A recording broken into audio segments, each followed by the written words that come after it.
is, as I'm sure you are experiencing, and as your audience is experiencing, the market is both more challenging, crazier, changing faster than ever.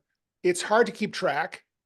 And I think particularly for people in mid-career, and this is true not just in tech, but across the board in hiring and in employment generally, there is this sense of, what am I doing? I've got all of these years of experience. I should be at a place where I know exactly where I'm going, where I am appreciated for all of the experience that I have. And yet I'm hitting these obstacles, these headwinds. People are looking at me funny. People don't understand what it is that I provide. They're concerned that, and particularly in tech, they're concerned that my skills and experience are no longer relevant because the business is changing so fast. What do you know about, the latest developments in enterprise software, in cloud technology? They're going to assume, because of their own age bias, and this is widespread across all industries, they're going to assume that you're out of date because you're older. Yeah. So this is a very toxic aspect of the hiring market.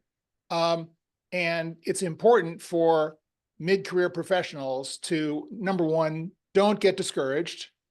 But number two, learn how to address these concerns and obstacles that are being thrown at you so that you can break through and reestablish your value, level the playing field, and have a real conversation about whether you are a fit for a potential position.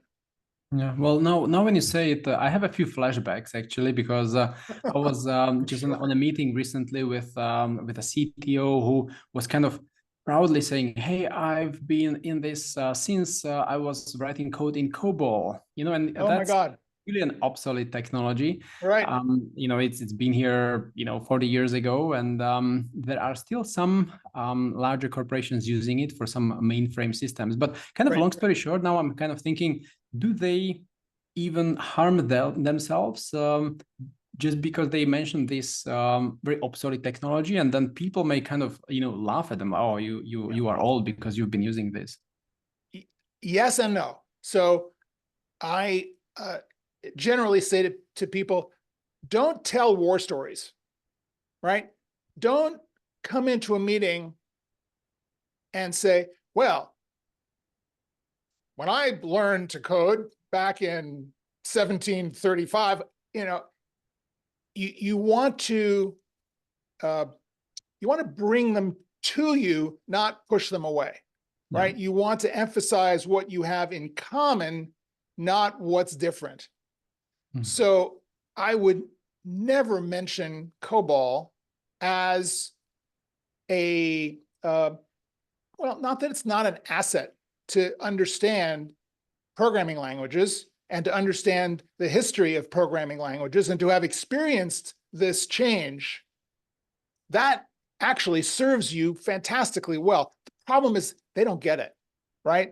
And one of the light bulbs that I got at one point about this experience question is that when you're talking to someone, and no prejudice against younger managers, I think younger managers are great. I think new blood, new ideas, new energy, fantastic. I think we need to live in a multi-generational workforce where everyone is included. So that out of the way, younger people don't have the experience, so they can't understand the value of experience. It makes sense, right? It's like, if I'm 25 and some guy comes in who's 50, I'm not going to understand what the next 25 years means to my career. I'm going to look at it and go, wow, I mean, I guess I'm going to be like this guy at 50. I don't know. I'm scared about that. It's the unknown. We're always afraid of the unknown. So don't expect that someone younger than you will appreciate the value of your experience just because you appreciate the value of your experience, right? So the task at hand is to bring everything into the present and speak to them from the one-on-one, from the current moment, from what are they working on? What can you bring to the table? Address the solutions. Don't explain yourself and try to build yourself up with material that's just going to intimidate them. They won't understand it, and it's going to derail the conversation. Does that make sense? Yeah, totally. Now, when you say it, I'm thinking about one person specifically. He's a CTO in his mid-50s, I would guess.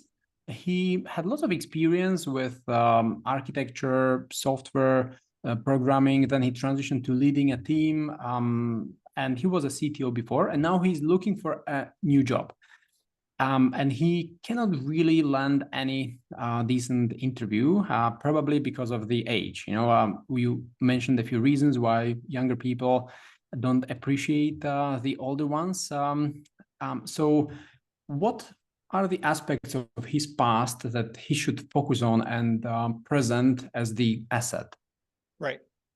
Again, I think it's important that all of us, when we're looking for a new position, have a story that addresses the current problems of the prospective employer we want to target. So while ageism is rampant, and we're all trying to do something about it, we're all trying to re-educate people about the value of experience in older workers, we're not going to fix it tomorrow. So we have to deal with it. And one of the things which I think is great about LinkedIn as a marketing tool for all of us is that it gives us the opportunity to tell a career story in a way that really addresses what I'm talking about. So in the case of your architect industry CTO, I'm sure there are tools, and I know a little bit about this because I have a college classmate who is an architect who is now in his 60s, who is working, he was working with a firm for many years and is now consulting, but he is very up to date on all the tools. So he is completely conversant, and he's taught himself and stayed very up to date. So I think it's important in this person's profile that they may call out very specifically the tools that they're using and the projects maybe that they have used the tools on, and tell the story not from a perspective of, oh, I know all the tools, I'm up to date, but we had a certain problem that we needed to solve on this project. So we took advantage of this tool to do X, Y, and Z to solve it for the management, for the client, whatever. So use your strategic understanding and skill set, but also do it in a way where the reader, prospective employer, recruiter says, okay, this person is working the way I work, is seeing things the way I see them. Maybe it's worth a conversation. Right? So give yourself an opportunity to present as if you were already working in the job, and reach out on those problem areas where you know they're looking for a solution. Because, and I'll just say this one more thing, if you present a solution to a problem that they have, they don't care how old you are. No. They just want the solution. Yeah. Right? So be that solution, be the product that they need to buy to fix it. Yeah. Well, that's a great advice. And now when you say this, I can even imagine recording maybe some videos, right? Where the person, the job seeker, the CTO would record a few videos talking about the problem and the challenges, and just to communicate that he is up to date on the technologies and everything. So this gets into, and I'm just going to just jump right into my methodology here, because this is a really important aspect and opportunity for people in today's market to use a bunch of strategies and skill sets to advance this and address this very situation. So I've been doing this now for about 12, 14 years. And I've evolved my methodology continuously over time. I initially felt that there were 5 steps to build a resilient career. Now I think it's just 3, but they're really important, 3 important steps. The first step is define your superpower. And by superpower, what I mean is that particular set of solutions, problems that you solve for, unique sets of skills and strategies that you have built up over the course of your career, and that you can stand in now at this stage and say, this is how I work. This is what defines the work that I do. This is where I am most effective and most successful in my work.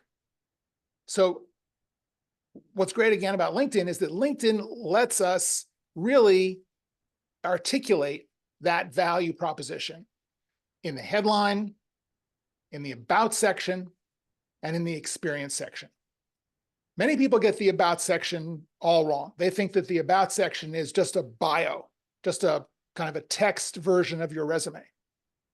That really is not using it to your advantage. I believe that the about section is a statement, it's a mission statement, right? It is a statement of who you are, why you do what you do, and where you want to take it. So you're creating an opportunity for a conversation. You're giving someone the opportunity to know you, to learn who you are, to introduce yourself to them, not by this dry resume. I did this, I worked for this company, here was my role, here's my software. It's like, okay, that's good. But why? I mean, why do you work? What do you love about what you do? And what are a couple of the most important successes that you're proudest of? And where's this going? What do you want to do? Are you just in it for the money? Do you want to retire? Do you want to, just kind of keep your head? I mean, what do you want, right? What's your goal? So that's a very important way to set the tone and capture someone's attention, because face it, we're always scrolling, right? Wherever we are, whatever screen we're scrolling, right? This is the behavior for all of us everywhere we go. It's true. Same on LinkedIn. You need to stop the scroll. How are you going to stop the scroll and get them to pay attention to you? That's so true. So that's number 1. And number 2, go ahead. Before we go to the second step or second pillar of the strategy, would you be able to give some examples of the headline, for example? And it doesn't have to be from the technology space, but some really good examples that you've seen with your clients. So there's an interesting evolution on the headline. I felt for a long time that the headline, first of all, it's never your job title, right? Because that limits you. You want to position yourself, particularly in mid-career, you want to say experienced or senior level X. It could be technologist, could be CTO, CTO/CIO, whatever the experience is. And then in the headline, focus on 2 or 3 areas of expertise. So it could be, I'm improvising here, senior level CTO, focused on enterprise software, supply chain solutions, building effective IT teams. Awesome. Well, that sounds very powerful indeed. Right. So you cover a certain number of areas and present yourself as this. You're a solution provider, right? You're able to go into these areas. Awesome. Well, that sounds great. Awesome. Cool. Great. So So you mentioned So, there are other right, pillars of right. the So, strategy. so the once you've got this superpower defined, right? Once you've got your profile in shape and you feel like this is really me, this expresses the value that I want to give, to serve in my career, then you need to reach out to your network, because it is impossible to get in through the front door these days. Recruiters are overwhelmed. The statistics generally, 250 applications for each position. You know, your chances of getting into the interview is maybe 10%. And then you're one of a handful of people. So out of that 250, you know, there's one person that's going to get that offer. So you want to use your network as your primary tool to get into an opportunity, right? To get into an interview. You use your relationships. And I often say to people, stop chasing job openings and start building relationships, because that's what's going to get you noticed. And you're going to make friends, right? With others who are in your industry, who now can look at your profile. It's really clear. They go, oh, this is what he does or she, and I can help, right?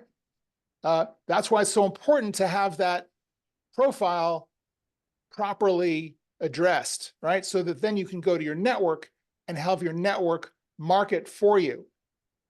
Yeah.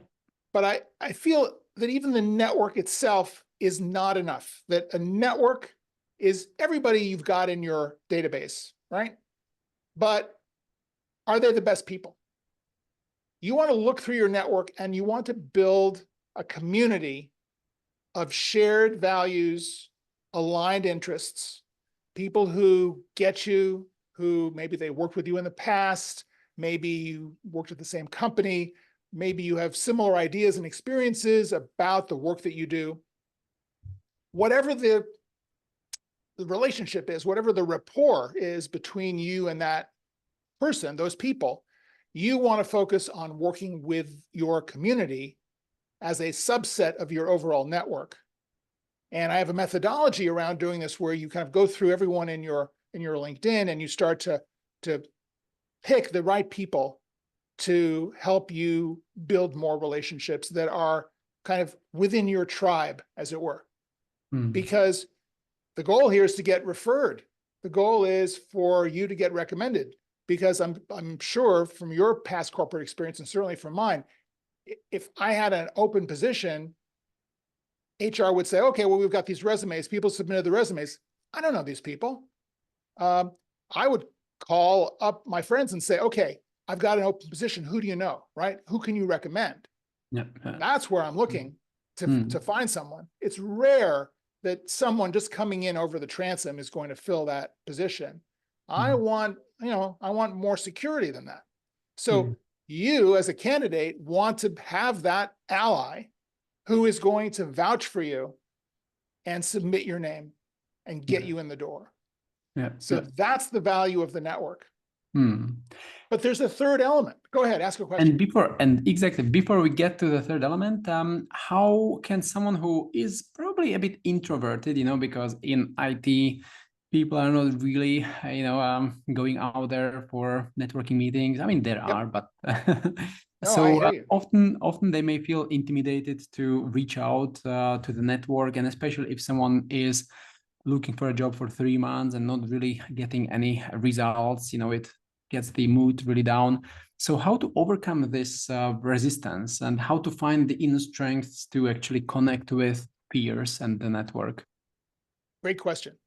And part of the answer will be in the third element, but for the network and community building element, I would say that the first thing I would say is that if you have done the deep dive on your profile and established your superpower, then it's relatively easy to talk about what you do because it's what you love, right?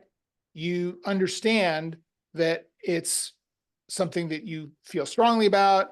you're proud of the work that you've done, and you have established in your profile this direction, this mission of what you want to do. So it makes it easier for you to talk about your work and not feel like you're selling. One of my former bosses, the CEO of a company I was working at, I would take him out to, we started a recruiting network, and I started to take him out to schools, to colleges and universities to lecture.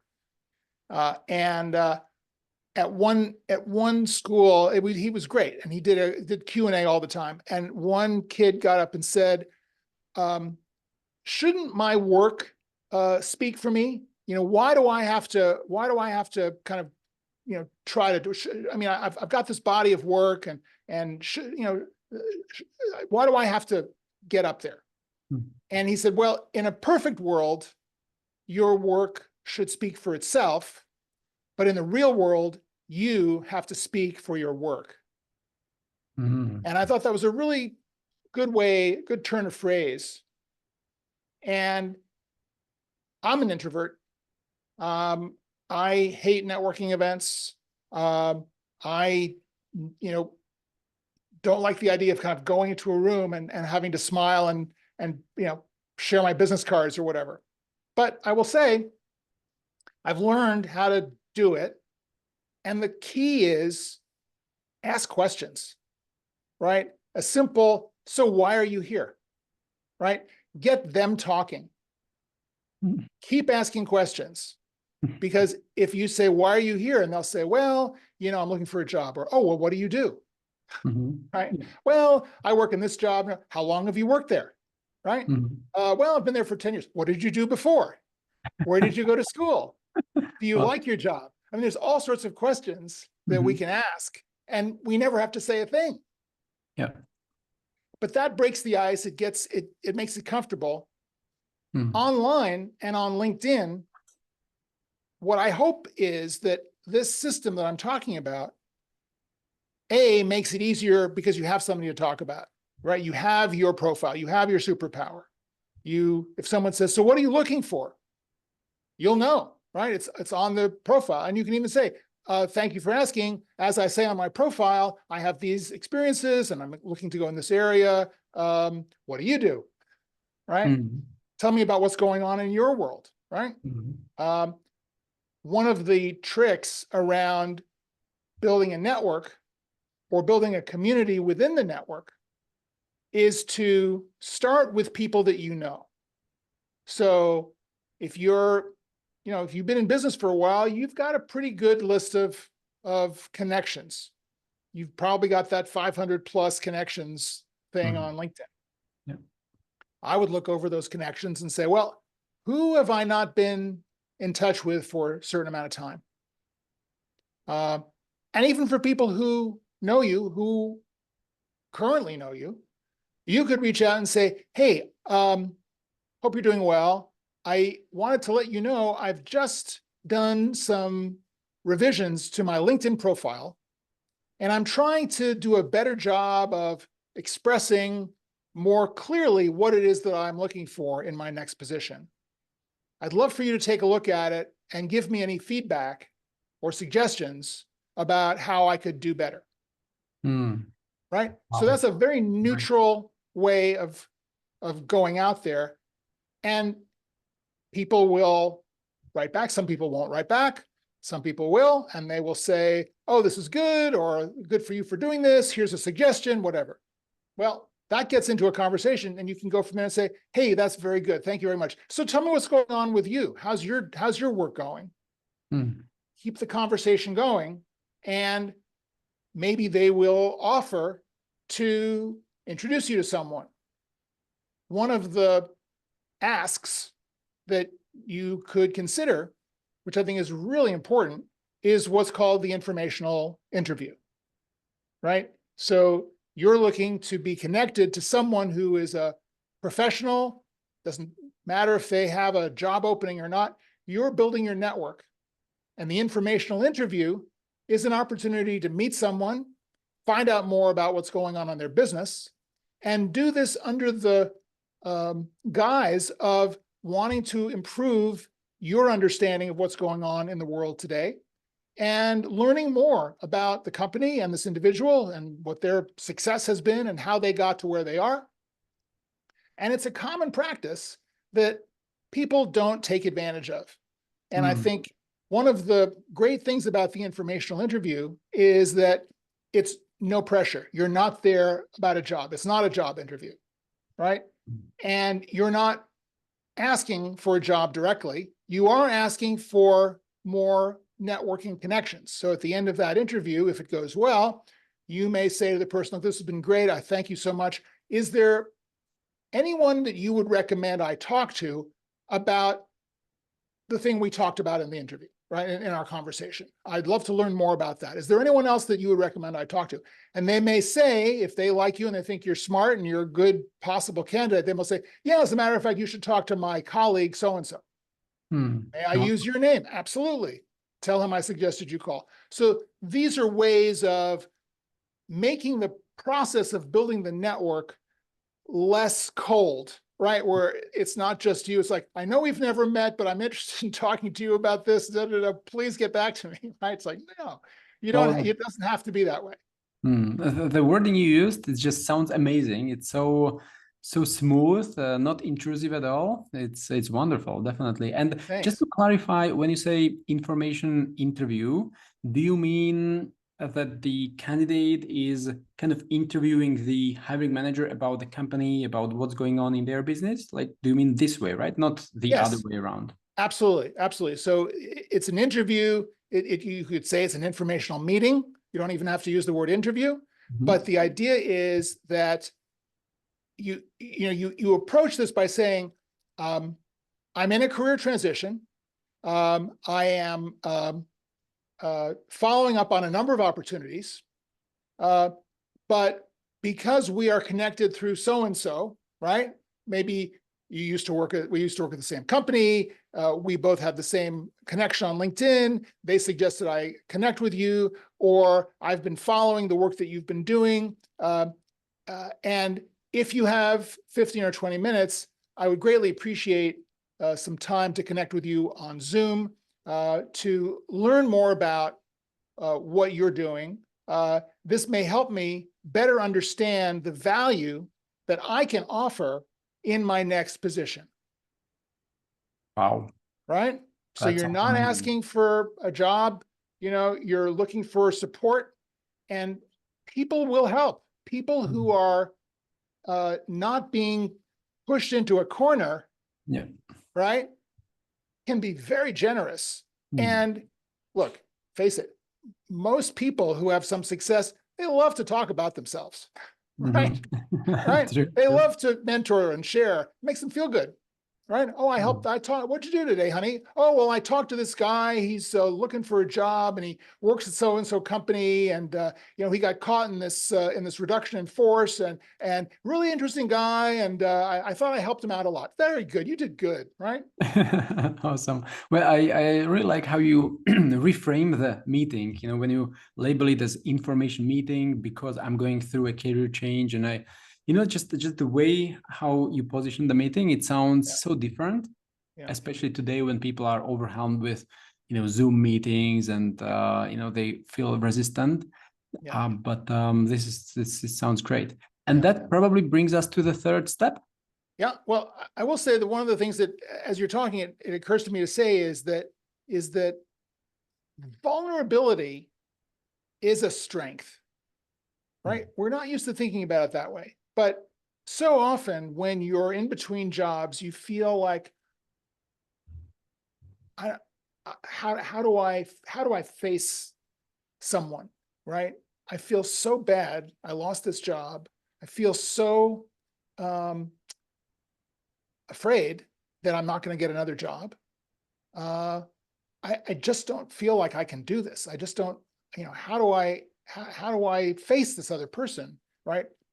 And I understand that, but I just want to say that there's a way of handling this. There's a way of presenting yourself that acknowledges where you are and acknowledging that you are uncertain, acknowledging that you need support, but that you're doing something about it is very engaging for other people. And you don't have to feel like, I'm not worthy of doing this meeting. I'm not worthy of having this conversation. Why would anyone have a conversation with me? It is because you are willing to face your challenges and your fears that you will be appreciated. Because we've all been there. The person that you are meeting with who has got this great job was in your shoes some time ago. So true, so true. There are very few, if any, people that I've met in my decades in various businesses who have not had a setback, who have not made a mistake, who have not felt like their entire career, their entire business could be over tomorrow. And very often, the more successful, the richer, the more connected the person is that you're talking to, they've come very close to losing everything. And I mean, I've got a bunch of stories about this, about people when I was working in university and taking students around for, to meet with industry professionals. We would get in to talk to CEOs, and they were very, very candid about their failures, about their mistakes, and what they learned. So don't expect that you're this little person over here and they're this big person up there. They will give you credit and consideration for your bravery in going in and saying, I have to confess, I'm really not sure where I want to go. I have 3 possible areas. Okay, let's talk about that. Right? Wow, this is so powerful and so encouraging also for people who are going through the transition. Yeah. Your vulnerability and your willingness to confront the situation and fix it is amazing, right?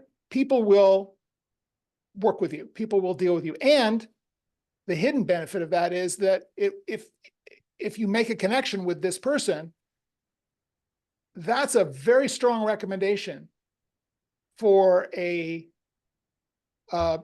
top candidate, because they will say, I had this information meeting with this guy. You got to meet him. He's got great credentials. He's got great experience, but he's very strategic, and he's got all of the makings of a leader, because he's very self-aware and he's not afraid to talk about difficult conversations. You should meet him or her.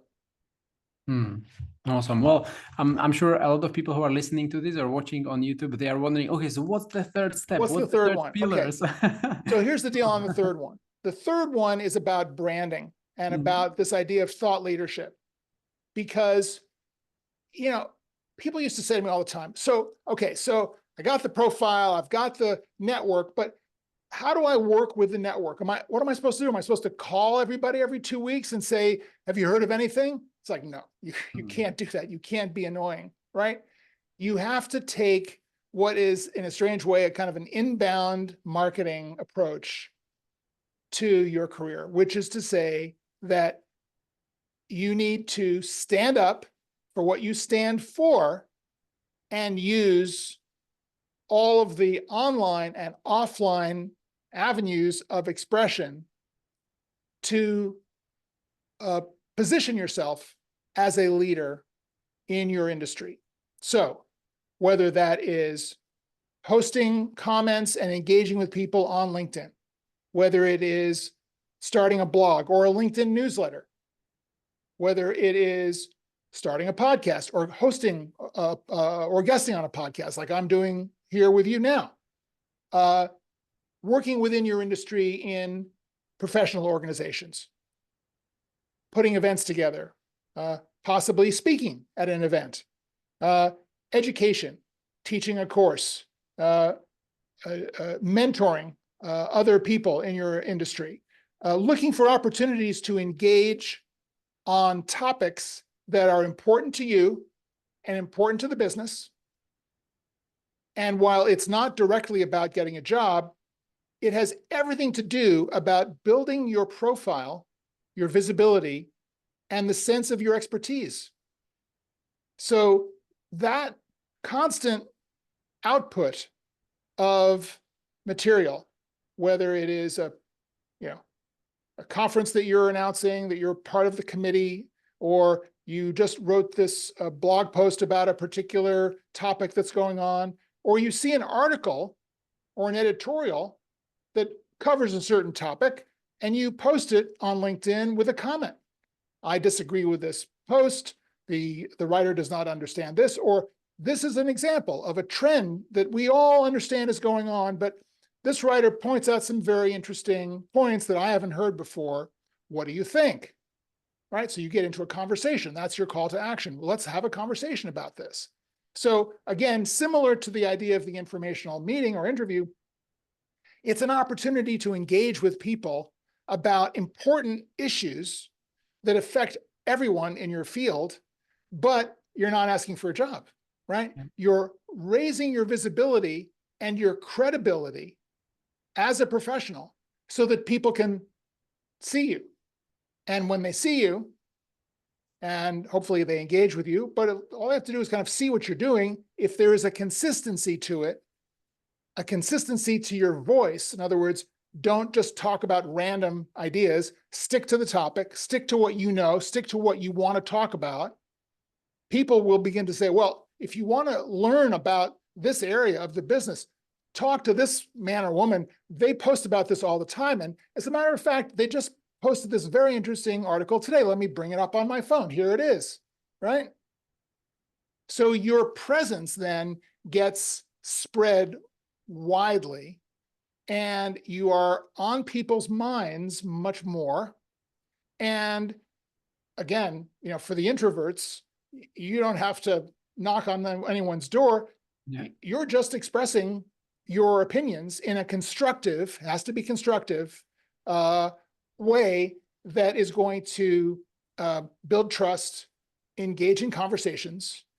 And between these three elements, defining your superpower, building a community, and being a thought leader, it's a flywheel, right? Starts off, it's hard to do. You got to put all these elements together. But the more you engage with this, the easier it gets, and the wider your reach gets from this process. So this is not going to get you a job tomorrow, but it will get you a job down the line. And most importantly, if you keep doing this, you'll never have to search for a job again, because you're constantly out in the marketplace. You're constantly visible. You're constantly demonstrating your currency and relevance to the business through these conversations that you're having with your community, through the posting that you're doing, or the conversations on podcasts, or wherever it is you go, and conferences where you're talking to people. And there's always an issue that you've got, not about your job, about serving the community, serving your business. Yeah. Well, that sounds so great, especially the wheel that once it starts spinning, you probably cannot even stop it, right? Because you start seeing the opportunities, people start noticing you. But based on what your experience, what would you say is the kind of threshold that people should be looking for? I mean, when someone who has 500 connections starts posting, probably only 50 people see each post, or even less. Depends on the algorithm changes. Yep. So when can the results be expected, or how long does it take to see some meaningful results, in other words? It's a good question. But here's the way I look at it. If you are posting consistently once a week, right? Maybe twice a week. And maybe you start just by posting articles. So you can go on Google Alerts, you can go on Feedly, Pocket, number of services that'll help you collect and curate articles that are searched on the keywords that you want to talk about. So that's how you get into it. But if you are posting consistently, it's not about having 500 likes and 1,500 engagements, because the recruiter who is searching you is going to see your activity. So it doesn't really matter what your reach is. It's nice and it can build up, and maybe you put something up there and you go viral. That's great. But when someone is looking to understand who you are as a professional and whether they want to invite you in for an interview, if you have all of this material on your profile and you've been posting for a while and you've got these regular posts that are interesting, that are relevant, a recruiter is going to look at this and go, I really get a sense of who this person is, and they're right for us. We should consider them. Let's see how they are in the interview, and let's get some more detail. But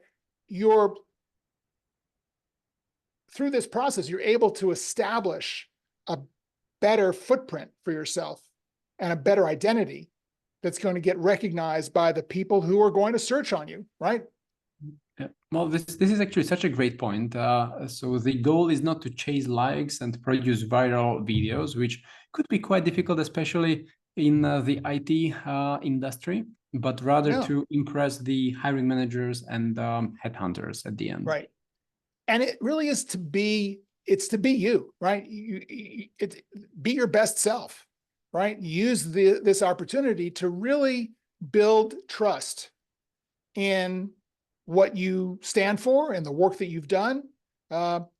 Ideally, your superpower, as you define it, is really the key to all of the other elements, to the networking and community building and to the thought leadership. Because if you're, back to the headline, if your focus as an IT or a technology leader is in enterprise software and supply chain, well, then your posting, all of your thought leadership is going to be about that, right? So you are walking your talk and talking your walk, right? Yeah. By establishing this idea of, well, here's the area that I work in, right? And then you talk about why you do it. What was the light bulb moment in your about section where you talk about getting into this area of the business, and then you talk about one great project that you ran, which had all this great ROI. But then all of your thought leadership is about what's going on in supply chain or in cloud or whatever the areas might be that you want to focus on. So it's consistent. And you're presenting this consistent picture. It's as if you are, even if you're out of work, you're still at work, right? You haven't stopped being of value to your community, because it's clear that you're not sitting by the computer waiting for the email to come and someone says, okay, do you want to come in for an interview? You're not waiting. You're engaged in your industry, right? You're having conversations. You're researching, right? I just saw this new study that was just released by such and such organization, and it debunks the notion that XYZ, right? Mm-hmm. We should think about this next time, for organizations that are thinking about deploying this kind of installation, think twice, because here's what here's what we're learning are the pitfalls. Awesome. Right? Wow, that's very professional. It feels like you have experience from the IT industry. The wording that you use is very powerful. Well, I did have a tech startup in the 90s, so I feel very close to nice. Tech, and a lot of my clients are in tech. So I love the industry. It adds up. Awesome. And do you also help your clients produce this content, or at least to help them figure out what to post on the social Absolutely. media? Absolutely. I think that's really key. I certainly help them and I get very involved in the writing process with them, but it has to be their voice, right? And that's why I think, this idea of having someone, a consultant, kind of write all your material for you, I just don't understand that. I don't think that works. I think you have to dig deep into your own background and your own emotion to state what's important. So in the conversations that I have with clients, this is the kind of thing we do, where we really kind of talk about, so what's important to you, and what were the experiences that really stand out for you, and let's kind of focus on that and bring all of that experience into the moment, into the present, and construct that career narrative, that superpower around those ideas. Awesome. Well, I could listen to you for the next 1 or 2 hours, or Thank probably you. even more. It's a pleasure. You have so much experience, but also you may have some other appointment coming up soon. So just to be mindful of your time, is there any kind of last advice that you would like to give to people who are in their, mid 40s or mid 50s? They are now going through the transition, may not be on the job market just yet, but what's not today may come tomorrow. Yep. So what should they do? I mean, you kind of already probably mentioned the three Yep. pillars, but do you have? I think if you're in a position, I have to say, as we're recording this this week, I received word from one of my clients that a retainer client, executive coaching client, that they are being let go, and there is a reduction in force going on at their company, and it was something that she had anticipated, but to be fair, I was encouraging her to do more to anticipate than she did. So she's a little bit, as we say, she's a little bit back on her heels. She's a little bit, negatively impacted by this. But she has the foundation, and I would say for everyone, don't assume that you are secure. Yeah. If you're in a job today, if you are, I mean, this is a statistic for the US, but there was a study done a few years ago that about 50% of workers over 50 will lose their jobs one way or the other before they're 60. So there's a lot of transition going on at this age stage. Assume that you are going to be among them, among the people who will lose their jobs. Some of it is just the changing patterns of industry, business models change. Some of it is ageism. Some of it is just corporate, toxicity and incompetence. But you're advised to plan for this. And the best way to plan for this is to get really clear about what it is that you do, and then build the network around that so that you are familiar with other companies that you want to work at. People at these companies, attend events, get really active outside of your company, but also do so in a way where the activity that you're doing outside your company can also serve your job, right? That's also important. So don't kind of cocoon in your company, both in terms of bringing innovation to the work that you're doing, as well as seeking connections that could lead to possible other jobs. So be proactive, basically. Yeah, well, this is such a great advice because I mean, it takes time to build relationships. It takes time to figure out how to post on the social media. And once someone is laid off, it's already too late to, I mean, it's never too late, but kind of, you cannot really expect results within a week or two from networking. Right. Well, look, getting laid off is traumatic. And, I got laid off a lot in my entertainment career. It's a very volatile business. And people would say to me, so does it get easier? when you get laid off a lot? And the answer is no, it's always difficult. But what I learned over the years is that I have a plan. I know what to do when this happens. So it's always going to be emotionally traumatic, even if it has nothing to do with you. You know, there's always the question of, well, yeah, if it's a layoff, well, why did I get laid off and that person is still there, right? So it's easy to take it personally. Please don't. It's not about you. It's about factors outside of